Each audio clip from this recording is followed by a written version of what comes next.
L'avenir.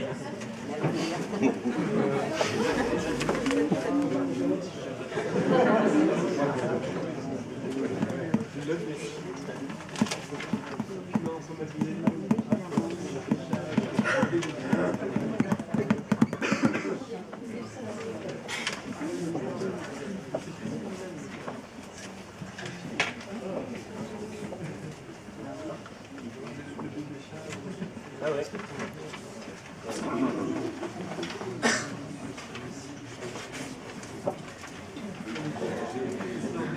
C'est parti? C'est parti. Voilà, les enfants que vous avez vus en photo, ils ont un avenir et ils habitent dans un territoire. Alors pas eux, mais il y a des enfants dans ce territoire qui habitent. Ce territoire, il est aux limites des Côtes d'Armor et de l'Ille-et-Vilaine. Ce qui veut dire que, eh bien, on n'a jamais, on est rarement au cœur de ce territoire. C'est une des premières cartes qu'on a pu faire de ce territoire. Saint-Malo, Dinard, Dinan, Planquette, Combourg, voilà.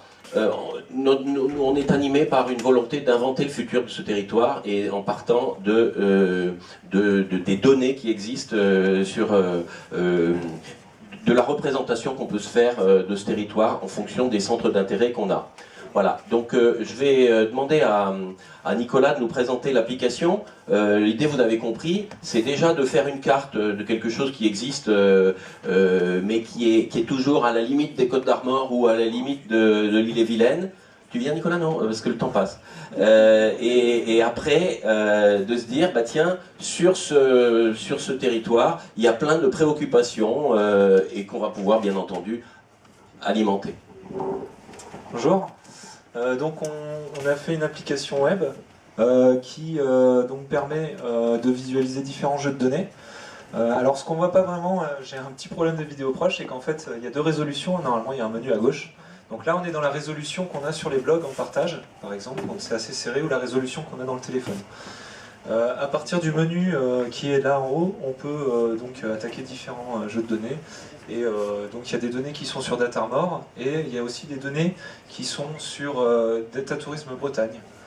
Ça permet de voir notamment que certains jeux de données qui viennent de Datarmor couvrent qu'une partie du territoire, alors que des jeux de données comme par exemple les campings permettent de couvrir tout le territoire. Il y a tout en bas, donc en dessous, une adresse de partage qui permet de partager l'application sur son blog et donc de pouvoir présenter le territoire.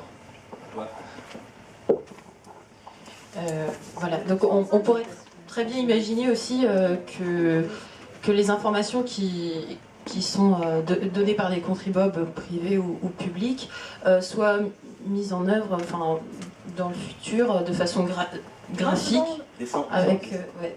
avec des représentations graphiques différentes.